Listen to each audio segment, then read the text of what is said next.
All right, ladies and gentlemen, we are very lucky to be joined by the one and only Steve Hackett. He is going to be joining us at the Florida Theater on March 1st, kicking off his tour.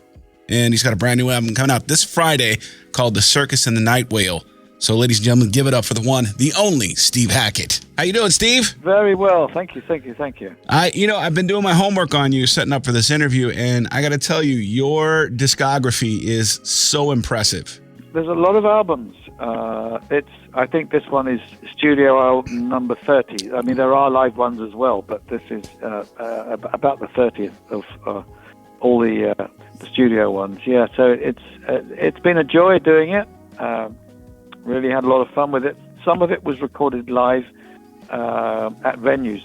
The drums we needed to maximize on time, so when we had time over at sound checks, we did that.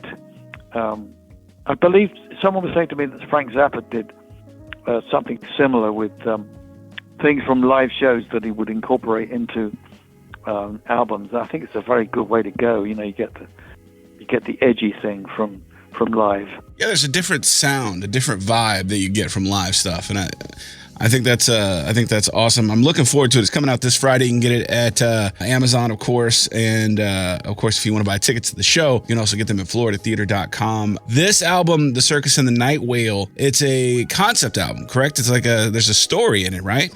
Yeah, it's a story. It's narrative driven. It's a bit like commissioning yourself to come up with a soundtrack to an imaginary movie.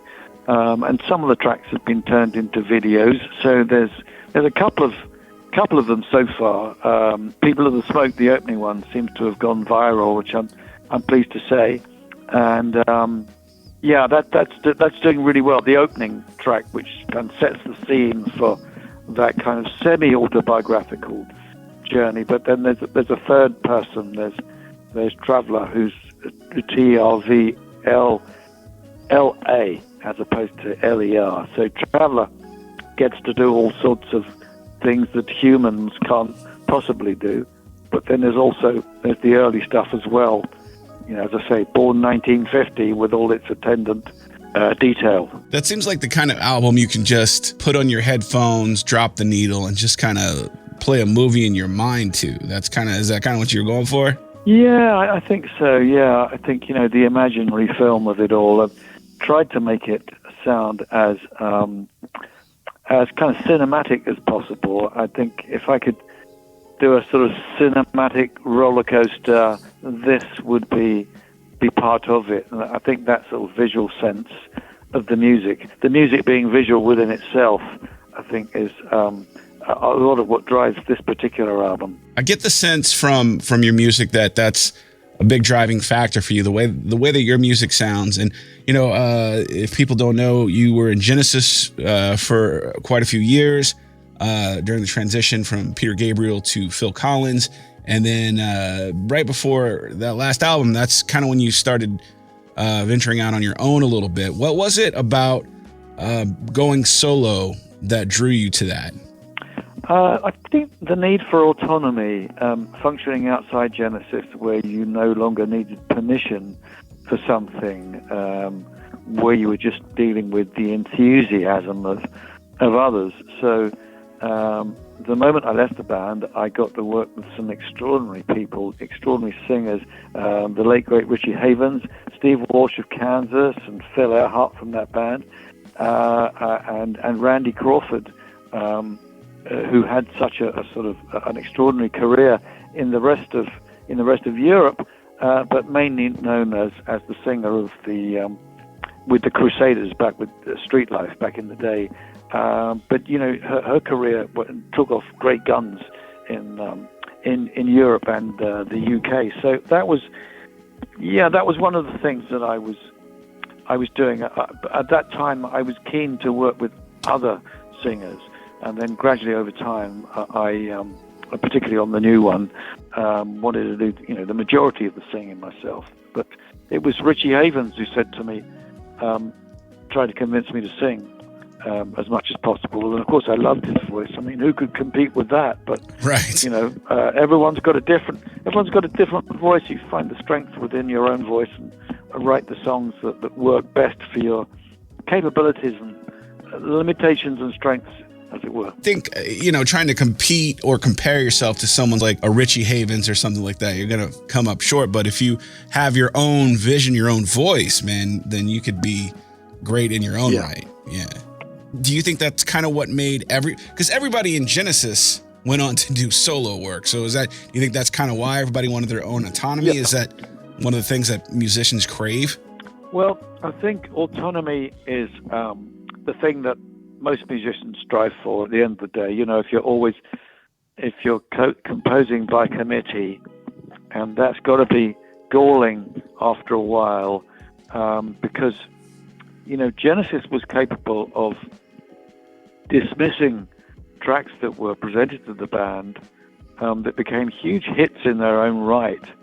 And I think it was frustrating for the people who were coming up with those great ideas early on, and finding out that if you were lucky, something that was last year's reject might be used for the next year's album, and occasionally have a hit single like that, as it was in the case of I Know What I Like.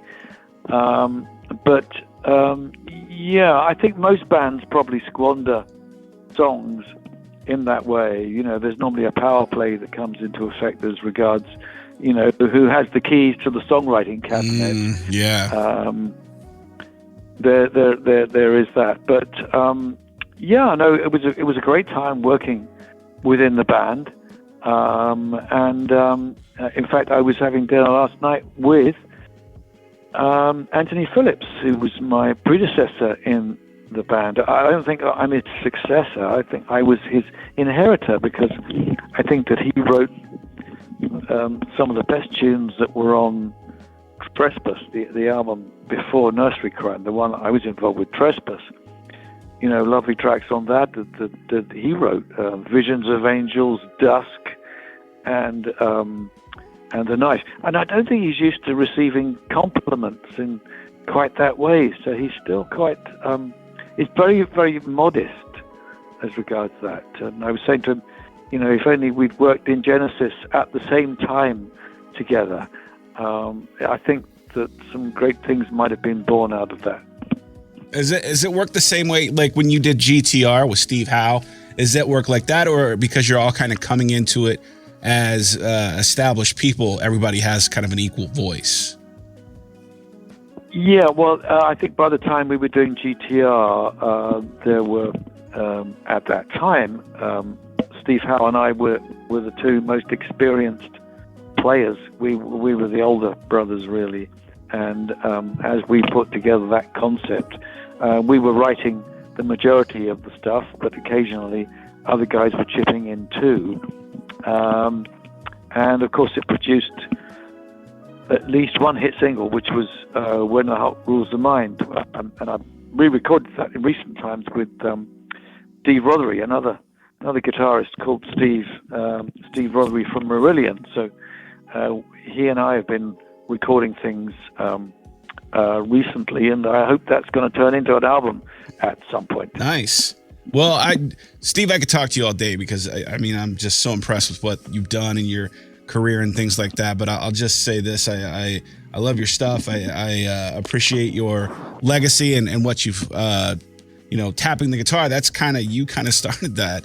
So we all owe you a great debt. You're coming to Florida, to the Florida Theater on March 1st, kicking off your tour.